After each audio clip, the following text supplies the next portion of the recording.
guess. We're living in the world whereby But they're finding each other. things are getting better somewhere. And from generation to generation, I think it will fade. In time, it will fade away, What? Politics? Racism. Racism? Yeah. In Yeah, I time, think it so. will fade away. Because from generation to some, going forward, children don't care, and they grow up now they go to school together, they play together, they do everything together, unlike before when other people were going to school there, other people were going to school there. So. But listen, in 500 years' time, are we still going to talk about apartheid? Will the ANC still campaign on apartheid? You're touching on a sensitive issue. You are really touching on a sensitive issue. You're the one that says we will get over it in time. The thing is that people will say, people were harmed, so we cannot forget. That's where they're standing with it. 500 years now, is there something to remember? You said something about the reason why Israel and Palestine are still fighting today.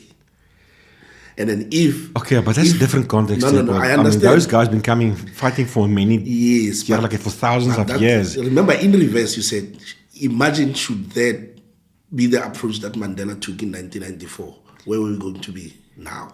That's true. But, You see? but Mandela took a different route. 100%. I can't imagine we still be fighting about the Employment Equity Act in 500 years' time, Chaile. I guess that's the work of the opposition. If someone is doing something, one must oppose. So that they try to strike a balance, even though there's no balance. One must always oppose. You see? Tsepo, I think we are live already. I think we're supposed to Okay. say welcome to this. Tsepo, how are you? I'm good, and you, Toby? All right, welcome to this week's edition of Chaile Time. So Thank you very it's much. good to see Welcome you. too. Listen, I haven't seen you this week. I'm at the CCMA. You are, I don't know where you are. I'm implementing contracts. I was doing Section 189 retrenchment. But it was funny because I went there to be the facilitator and the one explaining, but I just got there and then sat there and do the introduction. As soon as I was done, the employer jumped in and started addressing the union. Yeah. This is what we're going through. This is the phase what we're going through. Then I just had to take a sit back because you could see the man was frustrated. He said for the past 2 years they are struggling to pay their debts. The companies will be shutting down, so they don't have any other. I think there's a structure that has changed in their business. Okay. Yeah, it's a what do you call it? An abattoir. Oh, yeah? Yeah, so there's a structure that changed because it seems like most companies that they are supplying, they are absorbing into the businesses. So the way their style of business now, it's outdated. It's like, you remember in the cinemas when we used to have 35mm print and then boom, all of a sudden there's digital. Yeah. People had to be retrenched. So I think that's the way it goes. So yeah. But listen, we're on a bit of a sensitive topic today, racism. Before we do that, can we send the shout out first? Hey? Can we send the shout out first before we touch into what we Yeah, we've got this new part of Chaile Time where we promote employees or job seekers. So, yeah, who's our shout out today? Our shout out today, it's Grand Pedro. Grand Pedro, yeah? Yes. It seems like this person has been in the market since 2003. So Okay. he comes with vast knowledge, a diploma in HR management, and then Sure. an MBA. Oh, So he's been involved in operations manager, HR manager. He's been involved in positions like project management and leadership, technical proficiency, operations management. There's a lot of experience there. So should be a suitable position. be available. I think he must be highly recommended. And then, let's have a bit of a look. Let's see. yeah, Mr. Pedro, what it's all about. yeah. Hi, my name is Grant Pedro, and I'm an HR generalist with a strong background in industrial relations and operations. particularly in the commercial cleaning and construction sectors. In addition to my hands-on experience with South African labor laws, dispute resolution, and CCMA processes, my core strength lies in building solid, trust-based relationships across all levels of the organization, including supervisors, unions, as well as executive management. I focus on creating collaborative, compliant, and high-performance workplace environments. I hold a diploma in human resource management, backed by over 10 years of experience in people operations and leadership. And I'm currently based in Alberton. My name is Pedro, and I'd love the opportunity to bring value, structure, and positive impact to your team. Thank you.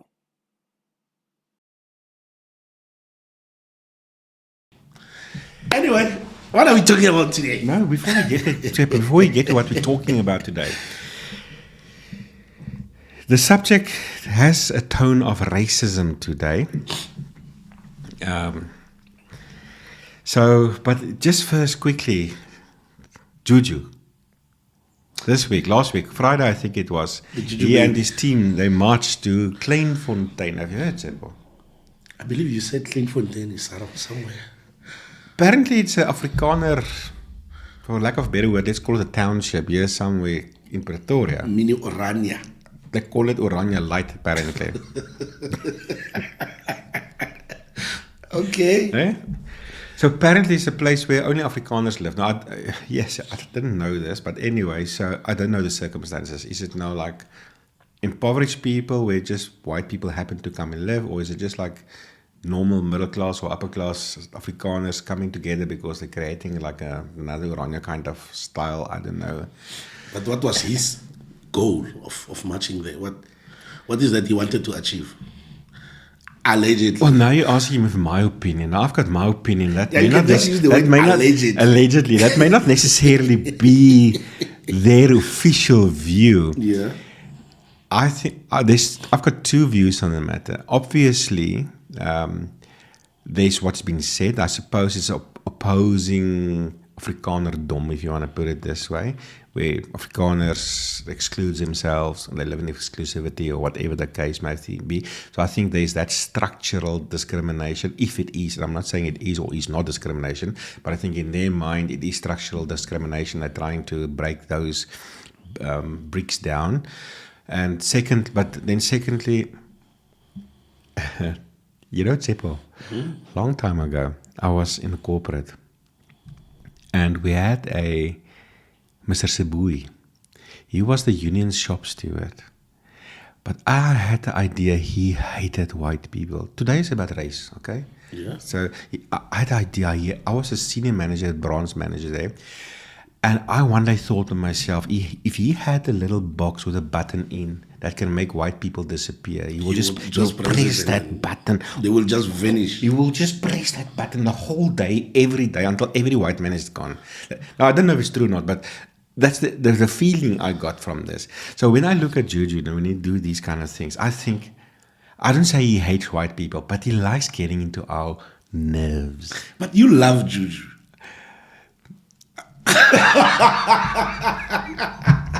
Listen, I'm not the one who said that. You said it I don't yourself. support him, okay? I don't support his political views. But There's a lot to learn from the guy, man. Did you see how that man lost weight? I mean, I've been trying for decades. He gets it like overnight, you see. But anyway, the thing is, he likes getting in the nerves of white people. Sometimes I think, like the song Kill the Boer, I've heard, now this can be nonsense, I've heard of people sitting next to him on a plane or something. He's apparently the nicest guy you can think of. I've heard that. But he's got this button where he gets under the nerves of the whites. And I think he's doing this on purpose, just to get under our skin, you know. The kill the boer thing. He doesn't really want to kill a boer. He's just, because he knows it's upsetting us. That's why. I said? And it is upsetting. He's on the opposition side. He's in the opposition so side. he will always oppose. But you know, Tepper, just come back to Kleinfontein. That's why I think it is a privilege. I know there's big news in the media at the moment about the DA suing the government for the Employment Equity Amendment Act and whatever the case may be. And how can you do that? You're a genius partner or whatever the case may be. The reality of the matter is, you know, society evolves. It's like a marriage. Yeah. Okay, so there's a difference between a couple being married for 1 week who's still fighting about toothpaste and the socks on the floor, and a couple who's been married for 40 years and they are perfectly in sync, you see. So in 1,000 years from now, other nations will look at us and think, wow, we are so in sync. You can't believe we're reading history books 1,000 years ago we had apartheid. But anyway, so I think, you know, we evolve by suing each other and having a social debate about certain elements and so on and so forth. So we mustn't frown on that. A wise man, We find each other this way. a wise man once said to me, at least we are fighting through pen and paper and knowledge. We are not bombing each other and stuff. It's like a marriage. At least we're talking. So, But now the thing is this. This is a point I want to make. Throughout, as society evolved, there are certain monuments where we overcame certain key issues. Like, for instance, 91 or 1992, I remember I was still very young. There was a referendum in white South Africa. Also around that time, and I think that was because of the result of that referendum. So that is one monument. Nelson Mandela, the ANC was unbanned. Nelson Mandela came out of the prison. 1994, another monument. We had our first democratic elections. And then also around about 95 and so, you know, the LRA was established. Our labor laws, that's also another monument. The Employment Equity Act, the basic conditions. Thing that ever happened to South African employees. Nice. But now there's one thing Julius Malema said, allegedly, because you don't know if the media accurately relate what people are saying. But anyway, in terms of the article I read, in this whole Kleinfontein march on last Friday, I think it was, there's one thing Malema said that he's got a message to black people, and that is that whites are not better than them. And I was just when I read that, I was just like, sure. For me, that was a monument in 1994, maybe in the first few years after 1994, where there was still a conversation among maybe black South Africa and white South Africa, definitely West South Africa, that we are better than you guys. But since then, I haven't thought of that again. So for me, I didn't think that this is still an issue where black people think that whites are better, Tsepo. Is it like that? This is not my view also, ne? Right? But I'm just thinking out of the box.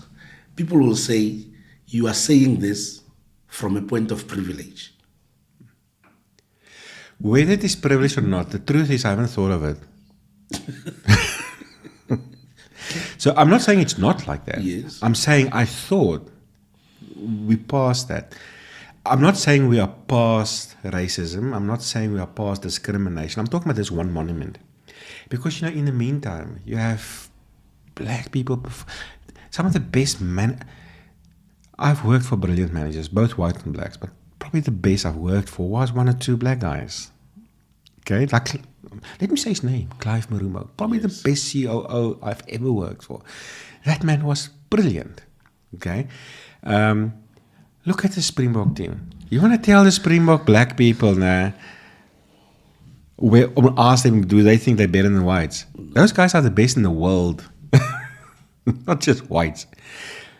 You know, so I would have thought that from a conversation perspective, it's no longer relevant, this whole debate about who's the best. But maybe for some people, and in terms of our case we're going to talk about, okay, maybe he's still there, maybe there's still something there. And maybe also I'm just saying, when I was young, I grew up in a certain church. I'm not going to say the names. And they told us whiteys, we are like the symbolic Israel, we're a superior race. And strangely enough, after 1994, the same church is no longer preaching that. So it's interesting how you change your stories based on the political circumstances. The evolution. Your interpretation of the Bible changes when the president changes. Nah, like what's happening in America. But anyway, let's not lose focus there. Okay. But yeah, so what we are talking about today. So before we get there, I was at conciliation. In the last 7 days, there's 2 cases standing out. A conciliation I had and an arbitration I had. And both was for, I represent employers and the employees. They are white-collar workers. With other words, they are very high profile in the company. So the employee under conciliation. Now, I've got my thing, I know the laws. I know we need to prove the procedural and substantive fairness of her dismissal. But she doesn't know this. She doesn't know the law. And I know that I need to speak mana to the ears of the commissioner. So when I had opportunity conciliation, in one sentence, I explained why the dismissal was procedurally and substantively fair. And all the sub-elements to that in one sentence. That employee eventually got so upset that she almost shouted. Almost. It wasn't really a shout, but it was almost there, okay? Frustrated that she's now accusing the chairperson, the commissioner, for allowing me to be in there because she cannot compete with me. She's frustrated because I know the law and I know all these things and she can't compete with that. How did she establish that everything was unfair? But this is the thing. It's based on an emotion. It's based on... Now, I've heard... I don't know if it's true, but I've heard there by the employer that her husband was sitting in the foyer and apparently he's the one who's stoking her to come to the CCMA. So it's all based on emotion. I've got this feeling of what is fair and what is not fair. So I just want to promote quickly for employees. In the bottom, in the description of this podcast, this YouTube channel, there's a lot of goodies in there. There's links to fresh vacancies in our Harmony network. There are, for the shout out, we put the people's CVs on there. There's other resources there too. And we're going to put this little booklet up there too. Now, this is a small booklet with some cartoon characters in there, Godfrey and Lena, where they illustrate labor law. But this is specifically designed for employees. This is for employees to understand the legal principles of most of the day-to-day labor law that you find in the workplace. So there's actually a warning on the cover page. It says here, so first of all, it's an employee guide to fair discipline and dismissals in the workplace, for them to check the employers out. Are you ticking the boxes or not? But then there's a warning. It says, don't let your boss stop you from taking this guide to work. So it can be your pocket thing. It's your pocket thing. It's actually a small thing. It's like it's a PDF document that you can download there for free. It's like an A5 size, and it will explain to you all the basics of labor law, of where your company, especially why they're doing what they're doing. And employers, before you get in a heart attack, why am I training employees? It actually helps employers too, because sometimes you discipline staff and they don't understand what's happening. Why? They don't understand the legal framework. So even now you dismiss somebody, now they go to the CCMA. Why? Because they feel in their heart this is unfair because you actually just don't like me. You see, that's why now they go to the CCMA. But hopefully, if they read this, they will understand better. Okay, no, man, I don't have a case here. I shouldn't go to the CCMA. So this is to help them. So the title for today, Chepo, is Preparing for Battle. The key factors that relates to an unfair dismissal dispute. Preparing for battle. So the idea is to assist employees and employers, but especially employees, before you go to the CCMA, after you've been dismissed. Now, we are looking at a dismissal dispute. Before you go to the CCMA, because I'm going to show my employer. Yeah. Before we do that, I'm going to show my employer now, you see. Take the emotion out of this, because what you're doing is you are suing your employer. I know it sounds great, especially if your employer is an asshole now. It sounds wonderful. You're going to sue him at the CCMA. And you know what's the best part? It's for free, Chepo. Yeah. So, but I'm going to play the devil's advocate here. It's easy to say to someone, park your emotions. It's not. Because you know what's coming with it? I've been doing this for them. Knocking off at 9 p.m., waking up at 5 in the morning, driving this, doing this. Now they dismiss me just like that. No, because you know what? Remember, in time, you get attached. So that is why it's not easy to. But that is the base. But the problem is, Tsepo, that is the basis for them filing a dispute to the CCMA. But they still stole the ball, Tsepo. I know. And this is where employees must understand. And this is where they must understand that, yes, file your CCMA dispute, but you must know that this is not about, I've worked so many years and I became attached and I used to work for another company for 20 years without any issues and now I come here, 1 year later they want to dismiss me. It's not about that. In your heart it may be that, but it's not. 2 weeks back, I had a cashier who took, you can see on the footage, she went to the pie thingy, took those pies, went to a scale that she's not supposed to operate, print out a lesser price than the normal price of those pies and put it there. In a hearing, she started bursting into tears. And I'm like, why are you crying?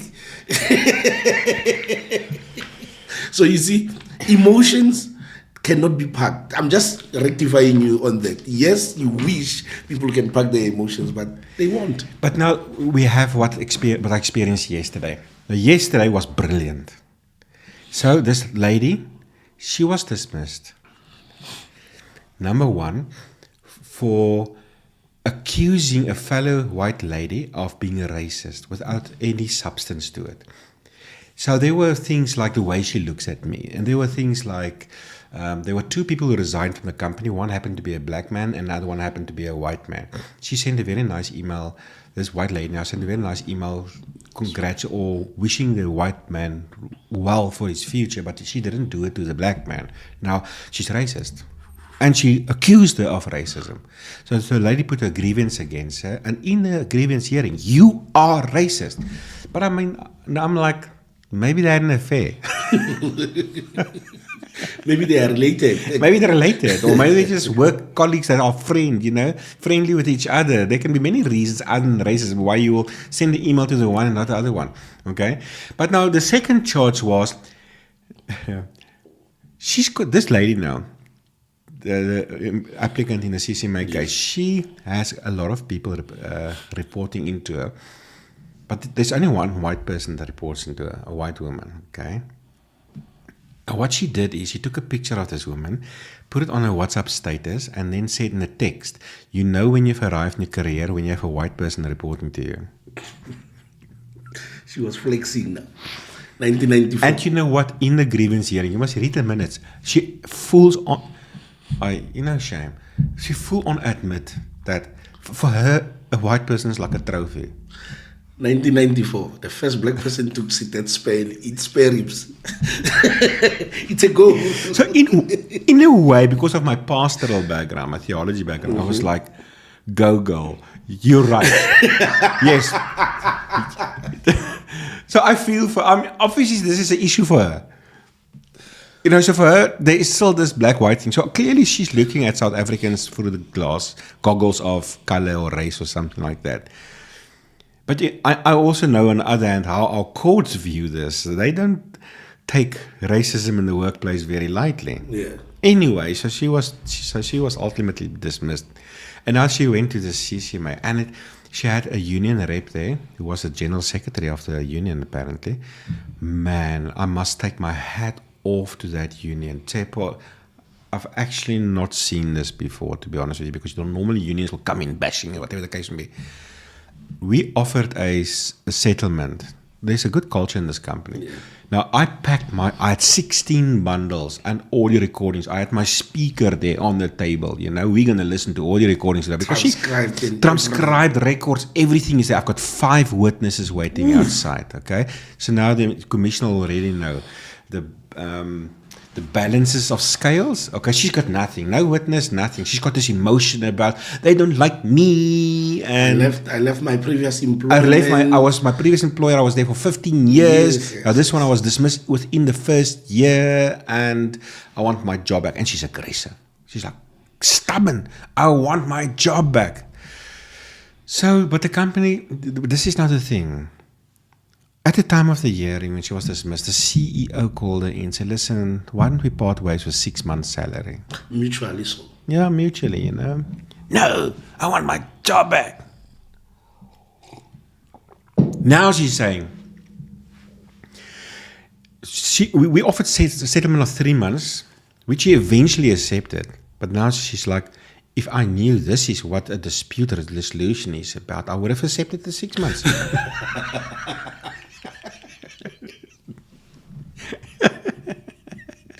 But now you see, If I knew that this is what it's see- about, you I see- would have accepted. you see what I like about time is that in time, emotions will fade. Like I said, in time, this thing of racism, it will fade away. That's what I said earlier when we started our conversation.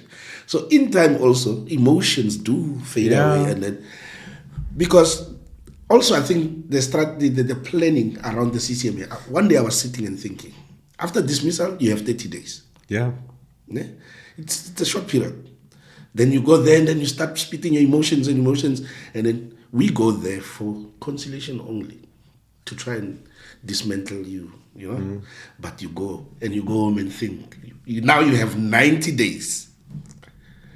The first 30 days, then a person will be like, why am I still doing this? And I phone these people, they must give me a reference and I can move on with my life. You see now, in time, things do happen. You see now, in time, But you see, what happened here now? Yeah, but it wasn't so easy for her to accept. She had this union guy, and he was like preaching to her why she doesn't have a case and why she must accept the settlement. We spoke to her, we broke down that wall of defense for 3 hours, and Tsepo. And he started talking about how he took a big government company to the labor court to dismiss him unfairly, and he won the case. And I thought, remember I always said, it's also in that yellow book, they never split the difference. Yeah. The black swan. The black swan is the thing you don't know, that's what you don't know about. So every case, there's something surprising there. And this day, it was that union rep. So he was just preaching at her why she doesn't have prospects and she must accept the settlement. And then he started giving examples of his own life. But he's an older man, older men are very sentimental, okay? And then I'm like, this is my black swan. So I'm like, sir, really? What is your name? I must write it down properly. I must go research. Wow, did you really do that? Yeah, like, that must have been amazing. Then wow. You are winning him and then she's losing him. So I was just preaching to him and blowing his ego, and he was preaching to her. And so we start teaming up against her. And eventually the commissioner was also like, yeah, I like this party. So he also joined in, And most of the time, actually, I spent outside because the two of them, they were just, eventually she came down from reinstatement retrospective to 12 months to 6 months to 4 months, and eventually she accepted the 3 months, and that is when she said, if I knew this, I would have accepted it that's 6 months already. But anyway, so Tsepo, I want to explain what is it about. So if you're an employee and also an employer, because ultimately these are the principles. So if you're an employee, it really is not about your emotion. Okay, I'm not saying there are no space for your circumstances in terms of the pressure, the stress, the fact that you couldn't pay your debt, that you've been unemployed for a while now. But there's a very small part of that, important part, but a small part, and that is where it comes to your mitigating factors. When you want to speak about your prejudice as an employee when you were dismissed. So that's the correct context for that emotion, if you want to put it that way. But other than that, there's still a Labor Relations Act. There are laws. So when it comes to a misconduct dismissal dispute, okay, we're talking about two things that an employee must argue: whether that dismissal is procedurally or substantively unfair. And you as an employee can actually choose, was the dismissal only procedurally unfair or only substantively unfair or both procedurally and substantively unfair. It's your choice. But you don't just say so, especially when it comes to procedures. Procedure, when it comes to misconduct dismissal, it's a tick box. It's a very specific thing, if I want to put it this way. It's not, Yeah, they put me in a hearing to dismissing me, but before that, I submitted a grievance and they didn't deal with the grievance correctly, and then I got a warning, and I don't agree with the warning. So I don't agree with the procedure that eventually I was dismissed under. You see, it's not all of that stuff, okay? Now let me read in the law, the procedure. It's a tick box, okay? We find it in the Code of Good Practice in Schedule 8, subsection 4. The heading is actually fair procedure. Okay, and it's actually not calling it a hearing, it's calling it an investigation. So that disciplinary hearing is the investigation. Yes. You know what, sometimes employees will say, you know what, the hearing was unfair because they were supposed to do investigation first. The hearing is the investigation. Okay, so the employer, number one, should notify the employee of the allegations using a form and a language that the employee can reasonably understand. So did they charge you, and did you understand the charges? Tick box, yes or no. And this is how it happens at the CCMA. Yes. When you complain about procedure, commissioners can say, no, don't worry. Just answer my questions. Did they charge you, and did you understand the charges? Yes, sir. Okay, great. Tick. Okay. Number two, the employee should be allowed the opportunity to state the case in response to the allegations. Did they allow you to talk? To defend yourself? Yes, sir. Tick. Okay. Number three, the employee should be entitled to a reasonable time to prepare the response, and that's number three. Did you have a reasonable time to prepare? Remember when the chairperson asked you that you had sufficient time? You said yes. Tick. I had one union official saying, it must be 7 days. I'm like, just show me where it's written saying 7 days. There's nothing here that says 7 days. It says reasonable time, okay? The employee should be offered assistance. They've got the right to the assistance of a trade union representative or a fellow employee. Now we're talking about a shop steward who's also an employee. So the person that can represent you is typically a fellow employee. Did they offer you that right? Yes, sir. Tick. Okay. After the inquiry, the employer should communicate the decision taken and preferably furnish the employee with a written notification of the decision. Did they give you the outcome of the hearing? Yes, sir. Tick. Then there's one landmine here. Subsection 3. If the employee is dismissed, the employee should be given the reason for dismissal and reminded of any rights to refer the matter to a council with jurisdiction or to the CCMA within 30 days. Okay. A lot of employers don't know that. Another tick. Did they inform you of your right to refer it to the CCMA? Tick. That's it. Tick, tick, tick, tick, tick. Procedure done. If the boxes are all ticked, let's not talk about procedure again. Procedures are. It's not about your feeling about grievances before and warnings before and all these kind of things. That's it. So if you're an employee, you want to prepare for battle, that's what we're talking about. That from a procedural perspective. Not emotion, not your many years of service at the previous employer, that. Right, now let's jump to substance. Why are you laughing, Chepo? I'm reminded of a certain case that we did together of the gentleman who said, I was taking my pills. I was heavily sedated. I was, during that hearing, I was standing up, drinking water, taking my pills. So I'm not even sure that this man refused for me to call witnesses.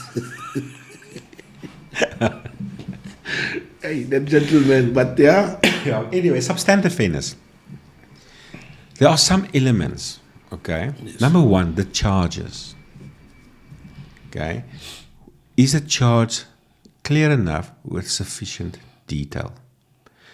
So, if I charge a person for theft, don't just say theft. Personally, I won't charge somebody with theft because that's more a criminal case, a charge. In labor law, the burden of proof is on the balance of probability. So I don't need proof really that the person stole something. I just need to prove the probabilities. And this is important. If you're an employee, the employer don't need 100% proof. They only need to prove the probability that it is so. Otherwise, no employer will ever be able to dismiss an employee. Yeah. You see. So you need to prove on the balance of probability. So theft is more a criminal kind of charge. In criminal cases, you need to prove beyond reasonable doubt. It's not the end of the world. A lot of cases, employers win. by charging somebody with theft is not really an issue, but that's just my personal preference. But anyway, let's know, I will personally charge for gross dishonesty, in that you took it or whatever the case may be. But when it comes to the charge, let's use the word theft now. Don't just say theft. Because if you're a criminal and you're a habitual thief, and I'm charged for theft, I'm not going to know what to prepare for, because I don't know what they know, the employer know. Is it the thing I stole yesterday or last week? Eish. So I don't know. So I'm like, how do you prepare? No, which one? Was it the money I stole yesterday or the money I stole last week? Shit, which money is it now? So you want sufficient detail, like theft in that yesterday you took 100 Rand out of the till, or whatever the case may be. Yeah. Okay? If a charge is vague, as long as I've explained it to you and you know what it's about, it's fine, no problem.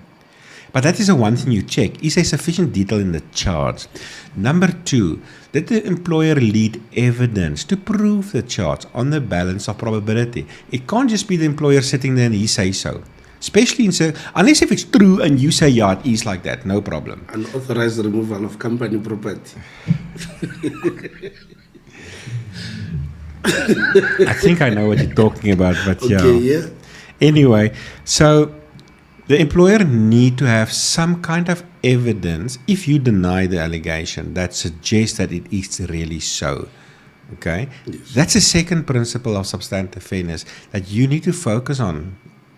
Even if you're an employer that's representing the employer at the CCMA, or if you're an employee who's trying to defend yourself, not the emotion of things, it's that. Okay? Thirdly, the employer must justify why it was reasonable to dismiss the employee. And that can be anything. I mean, I suppose the employer will take their disciplinary code into consideration. So if you're an employee and they've dismissed you, contradicting their own code, well, that's how you prepare for battle. You go to the code. What does the code say? Sometimes the code say final warning, but they dismissed you. So you must go look at that. Okay? Go look at the flexibility of that code. Okay? Other elements of prejudice is, was the trust really broken, and why do they say so? Other elements is true and genuine consistency, where the employer did not apply the principle of dismissal consistently to employees with similar kind of misconduct, and where the employer were aware of the other people's misconduct. Because sometimes an employee pitch up at CCMA Chepo telling the CCMA commissioner that the employer is inconsistent, but this is the first time they tell the employer that the other person did the same thing. No, the employer must have been aware of the other misconduct of the other person, you see. I've had a commissioner who reprimanded a union official for opening that door, because now he was supposed to bring proof and everything, because the employer says, no, I'm not. I don't know about these kind of things. I'm focusing here because the severity here, and there's this. Yeah, and you'll also look at the prejudice of employer. I mean, did he actually lose money? Is it a matter of you being a driver and you were speeding and you could have been involved in an accident, you could have killed somebody? You know, that prejudice is important, but also your own prejudice. And this is where your personal circumstances coming in, you know, that you also need to emphasize on. But you see, in principle, these are the principles that you need to fight when you go to the CCMA, to your employer. Now, also, in terms of the actual hearing, the nature of that hearing itself, sometimes employees complain it wasn't like a criminal trial. It wasn't like all these steps, you know. Now, there's this landmark labor court case, Avril Elizabeth Home for the Handicapped, okay, which the court sort of settled the idea of how strenuous and burdensome should a hearing be in terms of the fair procedure, Schedule 8.4. That case actually say that a disciplinary hearing is not like a criminal trial. The only thing an employer must do is he must allow for dialogue and then for an opportunity to reflect before they make a decision to dismiss. So it's a bit of a watered down expectation as far as the hearing is concerned. I know a lot of corporates, you have a chairperson, all these lawyers sitting there, and you have all these steps and stuff. That's not really what it's about. I mean, the law must apply to the corporate, but also to the person who wants to dismiss their gardener. Yes. Same principles, you see. So, but yeah, so this is for today. This is, you know, the procedure and the substance. It is not your emotion. Yes. So if the case is about the emotional things, maybe you should not sue your employer because it's going to be tough. And then there's one thing to consider. An arbitration award is with prejudice. That means it becomes public record, yes, and it stays in your record for the rest of your life. You must know like the this. landmark case, you see, we will keep on referring on that because your name is there, and then your name is there. Your future employers may ask a verification agency to check on arbitration awards. They may phone your previous employer, and they will then just email them the arbitration award. And then you are untouchable. It's on your life forever. Also, if you know what you must also consider, the fact that you have a right to sue somebody doesn't mean you must do it. So even if it was unfair, I'm not trying to deprive people from their rights to go to the CCMA. I was going there saying, even if you win the arbitration, interpret this thing and say, are you saying they mustn't exercise their right? I'm not saying they mustn't. I'm saying life happens, and you must think for you. The purpose of Chaile Time is to give you the information. You do with it what you want. Okay. 100%. So even if you do, as an employee, win the arbitration, some employers will say, "Great." Other employers will say in their hearts, "You're the kind of person that goes to the CCMA if I do something wrong. You're the CCMA puppet." You're the CCMA puppet. No, I get you. I understand. This is life, eh? This is life. And that tag sits with you forever. Once that arbitration award is out, it's out on your record forever. That's all today, Tsepo. Thank you very much, Toby. Very insightful. But before we go, we don't forget it's Chaile job review. So every week now we list fresh vacancies that we found in our network, our Harmony People network, during that week. So check out just after this Chaile job review, and you can also find the links with the fresh vacancies in the description below. Thank you very much. Thank you, Tsepo. See you next week. See you next week. Bye. Good morning, Harmony people. Let's have a look at some of the vacancies posted nationwide on our Harmony People's network this week. First up, we have an opening for a learning and development manager at Econo Foods in Cape Town. Also in Cape Town, we have an opening for a network engineer L2. There's a position for a product development specialist in the apparel industry also in Cape Town. In Gauteng, Chicken Port is looking for a junior factory assistant. And in the Eastern Cape, Marensky is looking for an HR officer. For the full information of the mentioned positions, how to apply, as well as more available positions, find the vacancy link in the description. You will also find a link to a useful video on how to compose a winning CV and have a successful interview. Tune in again next week for more Harmony vacancies.